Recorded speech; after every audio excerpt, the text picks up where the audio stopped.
Entonces, para comenzar, ayer hablábamos acerca de lo que es un pólipo. Un pólipo es una protrusión nodular hacia la luz o la superficie de una mucosa. En términos generales, uno puede clasificarlos de dos maneras, o puede clasificarlos en dos grupos. Unos que son los pólipos sésiles y otros los pólipos pediculados. Esta es una distinción plenamente morfológica. La diferencia entre un pólipo sésil y un pólipo pediculado es la presencia de un tallo, que está presente en los pólipos pediculados, mientras que los pólipos sésiles tienen una base de implantación ancha sin la presencia de un tallo. Los pólipos no necesariamente son neoplásicos, pueden haber unos que no lo son, como por ejemplo los pólipos hiperplásicos. Los pólipos hiperplásicos suelen aparecer entre la sexta y la séptima década de vida, es decir, son más frecuentes verlos en ancianos. Aparecen sobre todo hacia el colon izquierdo, predominantemente en el sigmoides y en el recto. Tienen un potencial maligno muy bajo, casi nulo, pero es importante hacer una distinción morfológica con las lesiones cerradas sésiles que sí que tienen un potencial maligno. Uno puede verlos esporádicamente en una mucosa que aparezca pues normal, o pueden aparecer también en el contexto de lesiones inflamatorias. Es decir, si uno encuentra un pólipo hiperplásico, debe buscar en el resto de la mucosa para ver si no hay una lesión inflamatoria que lo explique. También están los pólipos inflamatorios. Los pólipos inflamatorios mejor descritos aparecen en el contexto de esta patología que se llama síndrome de la úlcera rectal solitaria, que se caracteriza por la presencia de sangrado rectal, una descarga rectal mucoide y la presencia de una lesión inflamatoria en el recto anterior. Esta lesión inflamatoria suele verse como una úlcera. La fisiopatología está muy relacionada con el estreñimiento. Una no relajación del esfínter anorrectal hace que el paso de la materia fecal genere abrasiones recurrentes sobre la mucosa, y estas abrasiones recurrentes eventualmente forman ulceraciones o conducen a la formación de un pólipo. Como su nombre lo indica, es una patología del recto, suelen verse hacia la porción anterior del mismo, y en la histología lo que vamos a ver es un epitelio ulcerado, muy inflamado, hemorrágico y con cambios hiperplásicos de las criptas colónicas. También hay pólipos amartomatosos. Un amartoma es como una formación anormal de células o de componentes de un tejido. Entonces, son pólipos que no son neoplásicos, sino que más bien muestran como los componentes normales de la pared colónica, sin embargo organizados de maneras bizarras o extrañas. Estos pólipos amartomatosos pueden verse esporádicos o como parte de síndromes familiares, y estos síndromes familiares están relacionados con mutaciones en protoncogenes o de genes supresores tumorales. Hay algunos que incrementan el riesgo de malignidad, sin embargo hay otros que tienen un comportamiento más bien benigno. De los pólipos amartomatosos, unos muy frecuentes son los pólipos juveniles, o de los más frecuentes son los pólipos juveniles. La gran mayoría son esporádicos, sin embargo pueden presentarse en el contexto de un síndrome familiar que se llama poliposis juvenil. La diferencia entre los pólipos esporádicos y los que aparecen en el contexto de un síndrome de poliposis juvenil es que cuando son esporádicos suelen verse uno o máximo 3 pólipos en el trayecto colónico. Sin embargo, los que aparecen en un contexto de un síndrome de poliposis juvenil suelen verse múltiples, de 3 hasta cientos de pólipos, como por ejemplo vemos en esta imagen de acá. Este es un colon abierto, exponiendo la luz del colon, y cada una de estas lesiones más negritas o más oscuras que el resto de la mucosa son pólipos. Los síndromes de poliposis juvenil suelen presentar sintomatología dada por diarrea, algunos pueden generar prolapsos o intussuscepciones, también pueden ser hemorrágicos si hay un crecimiento, pues crecen tanto que tienden a ulcerarse o a lesionarse con el paso de la materia fecal. Y en algunos casos, pues esta diarrea y hemorragia puede llevar a anemias e incluso desnutriciones, sobre todo en niños pequeños, en infantes. El síndrome de poliposis juvenil se relaciona con mutaciones en el SMAD4 y el receptor de la proteína morfogénica del hueso. En un 50% de los casos, el 50% restante pues, no tiene como una asociación genética aún establecida. Sin embargo, los pólipos de tipo juvenil esporádicos, es decir, los que no aparecen en el contexto de un síndrome de poliposis juvenil, no se han detectado anomalías genéticas establecidas. Los pólipos juveniles esporádicos no tienen riesgo de malignidad, pero los que aparecen en el contexto de un síndrome de poliposis juvenil sí tienen un riesgo de malignidad de hasta el 68%, usualmente antes de los 40 años. Estos pacientes ya han presentado alguna lesión que se ha transformado en malignidad. ¿Cuáles son las características de los pólipos juveniles, tanto esporádicos como los sindrómicos? Son los pólipos que tienden a ser grandes, con unos contornos lobulados, como decía, tienen tendencia a erosionarse o ulcerarse, y lo que uno ve en la histología son unas criptas colónicas dilatadas, ramificadas, que asumen unas formas extrañas y que están dispuestas en un estroma fibroso o edematoso con grados variables de inflamación. Otros de estos pólipos amartomatosos, sí, claro. Una pregunta, en la poliposis juvenil no hay nada que ver con APC, no tiene nada que ver con esa mutación. No, es diferente. APC, o sea, la poliposis familiar adenomatosa, está relacionada con mutaciones en APC, y la poliposis juvenil está relacionada con mutaciones en el SMAD4 y en el receptor de la proteína morfogénica de hueso. Son vías diferentes. Entonces, otro tipo de pólipo amartomatoso son los de Peutz-Jeghers.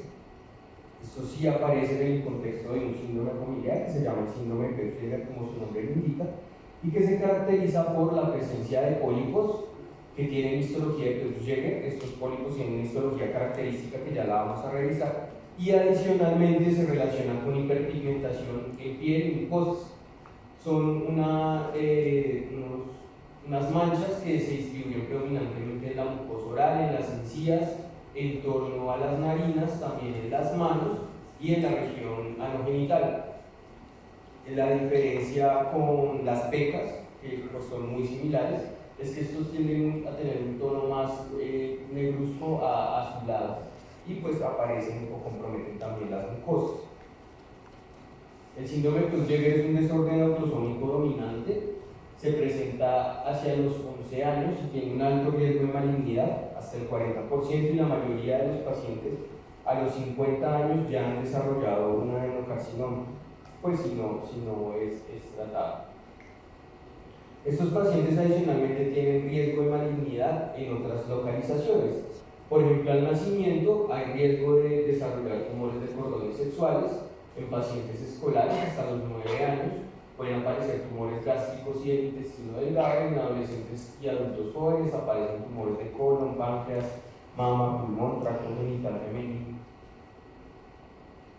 El síndrome de Peutz-Jeghers se caracteriza por mutaciones en este gen, STK11, hasta un 50%. Este gen es un gen regulador de la vía de la AMP quinasa. La vía de la AMP quinasa se encarga de hacer regulación metabólica. Entonces, cuando se pierde este gen STK11, no hay fosforilación de la AMP quinasa y por lo tanto no hay regulación metabólica. Adicionalmente, la AMP quinasa también regula la vía del mTOR mediante la fosforilación de las proteínas de la esclerosis tuberosa. Entonces, cuando se pierde esta fosforilación de la AMPK, no hay supresión del mTOR y por lo tanto hay como señales que promueven el crecimiento celular a través de esta vía del mTOR. ¿Cuáles son las características histológicas del pólipo de Peutz-Jeghers? Que decía que pues, tenía unas propias, y es que son unos pólipos que tienen una forma de árbol. Son unos pólipos que pues, tienen un tallo de músculo y fibra que tiene ramificaciones como si fuera pues, una planta. Y en todas estas ramificaciones pues, se van a distribuir unas criptas, algunas incluso de conformación vellosa, pero sin cambios que sugieran malignidad inicialmente, pero como ya les había mencionado, estos pólipos tienen riesgo de transformarse a adenocarcinoma. en relación con los pólipos amartomatosos. Ahora vamos a hablar de los pólipos neoplásicos propiamente dichos, que con la gran mayoría los conocemos como adenomas. Un adenoma es un pólipo que tiene cambios de displasia. Como hemos visto a lo largo pues, de estas sesiones, displasia indica una lesión preneoplásica. Los adenomas son los pólipos neoplásicos más comunes y son el precursor de la gran mayoría de adenocarcinoma. A pesar de esto, la gran mayoría no se transforman y persisten pues, siendo simplemente un adenoma.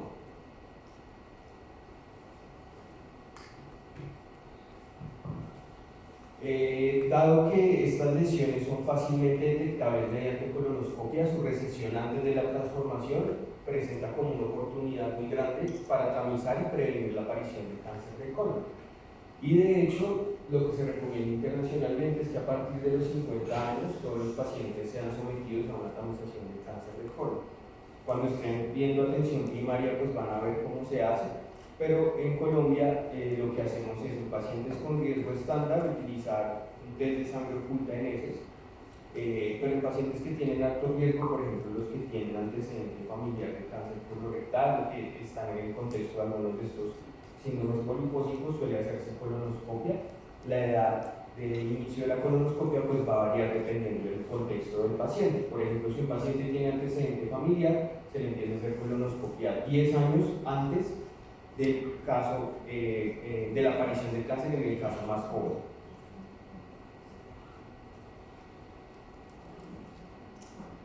Esto de más común en el intestino delgado es un error.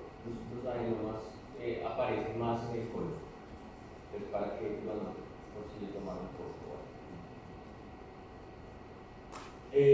Los adenomas se caracterizan por la presencia de displasia, como les mencionaba previamente. Y esta displasia, lo que se va a ver es con tres características básicas, que es el elongamiento de los núcleos, muy similar a como veíamos en el estómago abierto.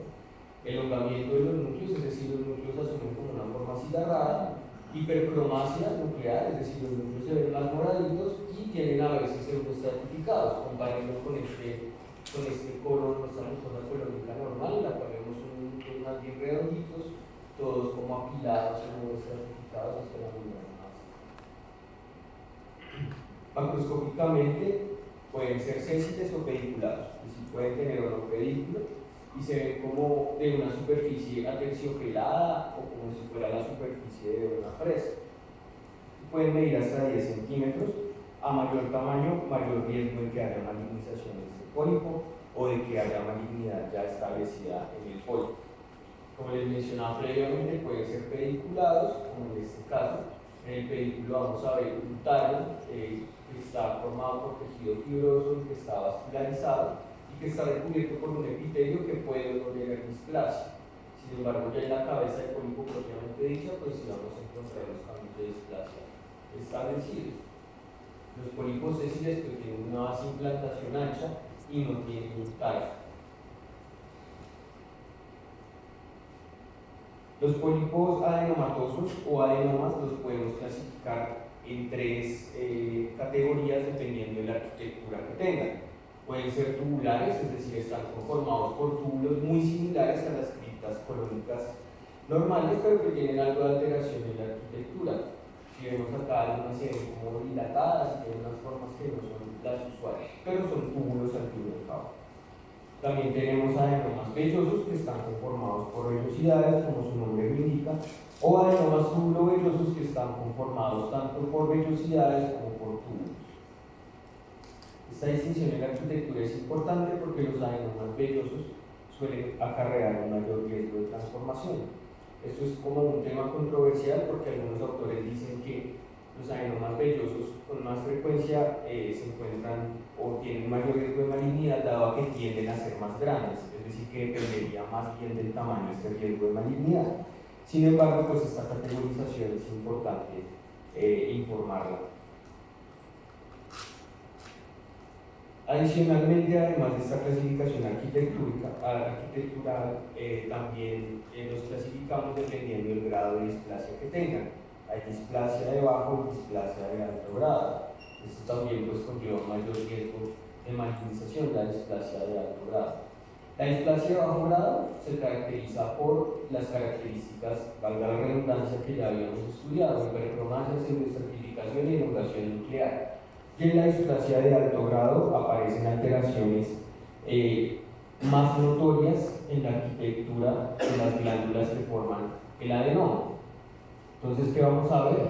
Vamos a ver que las glándulas están muy juntas unas junto a las otras, configurando estructuras que llamamos espalda con espalda, o que incluso forman nuevos lúmenes dentro de la luz que ya tiene el túbulo o la glándula del adenoma.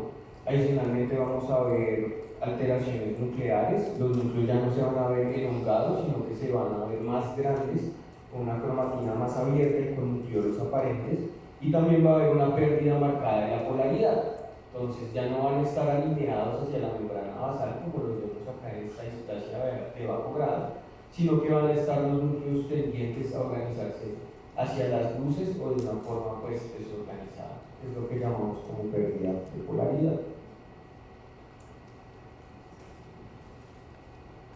Esta es una definición que se utiliza epidemiológicamente para describir adenomas o pólipos adenomatosos que tengan un alto riesgo de malignizarse o que indiquen pues la presencia de otros adenomas o adenomas pues que ya estén malignizados.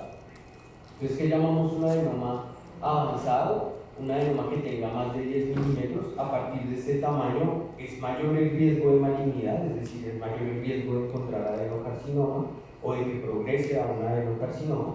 También que tenga una arquitectura vellosa o tubulo-vellosa, es decir, la presencia de vellosidades también indica un mayor riesgo de progresión hacia adenocarcinoma. Pues con la anotación que ya había hecho previamente, que algunos autores dicen que es arquitectura vellosa, pues tiende a verse en adenomas de mayor tamaño y pues que realmente el tamaño el que predice la malignización, pero pues también está en la definición de adenoma avanzado y que tenga displasia o que tenga displasia de alto grado. Entonces esto es lo que llamamos un adenoma avanzado. Esta categoría tiene un alto impacto en la prevención de carcinoma colorectal, dado que pues, si en un paciente se encuentra un adenoma de estas características, su resección va a tener un impacto alto en la prevención de aparición de adenocarcinoma colorectal. Y adicionalmente, como mencionaba previamente, los adenomas avanzados predicen la presencia de lesiones sincrónicas, es decir, la presencia de otros adenomas en otras localizaciones del colon, o de lesiones metacrónicas, es decir, adenomas que aparezcan después en el tiempo cuando se siga al paciente. ¿Esto por qué es importante? Porque algunas estrategias de tamización solo hacen colonoscopia hasta el recto y el sigmoides, que es la localización más frecuente de los adenocarcinomas colorectales que aparecen pues, en el contexto de adenomas. Entonces, si tenemos un adenoma avanzado, probablemente no podemos descartar que haya la presencia de un adenoma más arriba en el colon. Entonces es importante hacer colonoscopia total y no solamente rectosigmoidoscopia. Y adicionalmente, si se encuentra un adenoma en un paciente y se reseca, este paciente probablemente va a requerir un seguimiento más estrecho en el tiempo también de colonoscopias.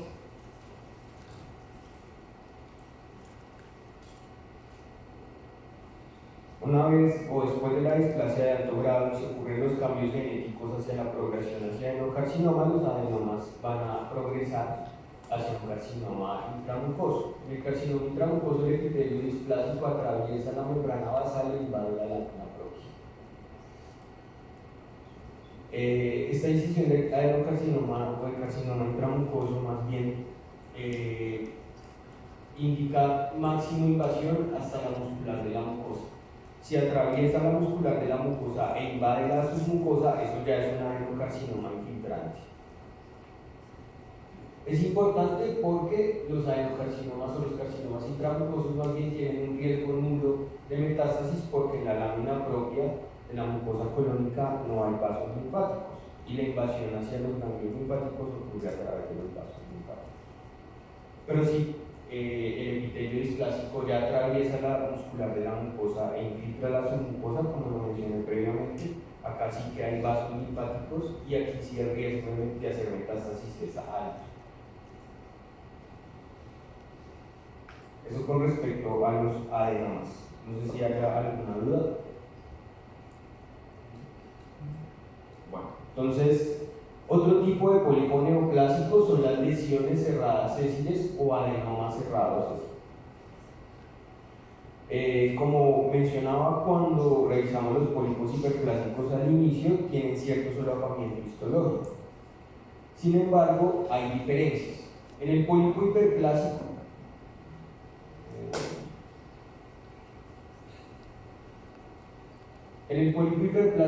vemos un aserramiento. Aserramiento quiere decir que la mucosa o el epitelio de la mucosa se dispone como formando los dientes de una sierra. Tanto en los pólipos hiperplásicos como en las lesiones cerradas sésiles podemos ver este aserramiento. Sin embargo, en el pólipo hiperplásico el aserramiento solo llega hasta el tercio superior de la altura de la crista. Entonces, si vemos acá, el aserramiento en esta porción más superior de la crista, pero hacia el fondo ya tiene como una disposición más normal, o se ve liso el epitelio. A diferencia en el pólipo y la lesión cerrada sésil, vemos que el aserramiento llega hasta el fondo de la crista. Entonces, si vemos acá, hay aserramiento hasta el fondo. O sea, se ven como dientes de sierra hasta el fondo de la crista. Adicionalmente, en las lesiones cerradas sésiles, las cristas también tienen arquitecturas extrañas. Entonces, por ejemplo, se ven acá como formaciones horizontales paralelas a la muscular de la mucosa, o formaciones en bota que se llaman, o dilatación de las cristas. Esto no suele verse en los pólipos hiperplásicos y es la forma en la que uno los distingue en patología. Las lesiones cerradas sésiles, como mencionaba, sí tienen un potencial maligno, a pesar de que tengan una displasia. Es decir, si uno ve una lesión cerrada sésil, a pesar de que el epitelio no tenga cambios de displasia, igualmente tiene potencial maligno. Entonces es importante tenerlos en cuenta. Esto es a diferencia de los pólipos hiperplásicos, que suelen verse más en el colon izquierdo. Las lesiones cerradas sésiles son predominantes hacia el colon derecho. Es decir, la gran mayoría las vamos a ver hacia el colon derecho. Entonces, la poliposis adenomatosa familiar, que es un desorden relacionado pues, con la aparición de múltiples pólipos adenomatosos a lo largo del colon, es un desorden autosómico dominante. El 75% de los casos son heredados y el 25% restante pues, aparece esporádicamente o aparecen mutaciones esporádicas en pacientes. Se caracterizan por mutaciones en el gen del APC.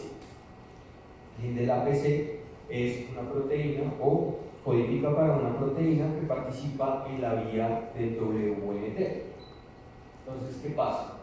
La beta-catenina usualmente está o bien sea libre en el citoplasma o unida a la membrana a través de la beta-adenina. Sin embargo, la beta-catenina al traslocarse al núcleo funciona como un factor de transcripción.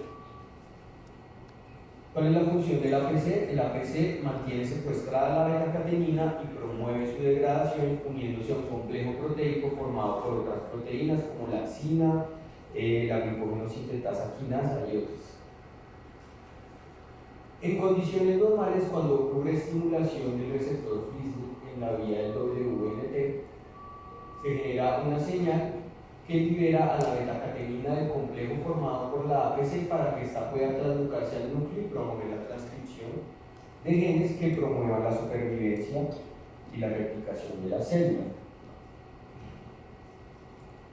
Sin embargo, cuando el APC está mutado, constitutivamente la beta-catenina está libre para traslocarse al núcleo y favorecer la transcripción de estos mismos genes que promueven la proliferación y la supervivencia. Entonces, ¿qué tenemos en los pacientes con poliposis adenomatosa familiar? Pues que hay una activación constitutiva de la beta-catenina que se trasloca al núcleo y promueve la transcripción de factores de supervivencia para la célula.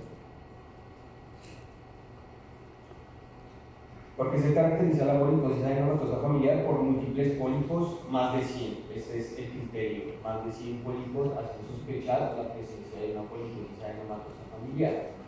Todos los pacientes que no hayan sido tratados con colectomía profiláctica, es decir, con resección del colon completo, habrán desarrollado un adenocarcinoma infiltrante a la edad de 50 años, si no son intervenidos. Entonces, la colectomía total es el tratamiento de estos pacientes. Hay otro síndrome asociado con cáncer hereditario, pero no polipósico, que es el síndrome de Lynch.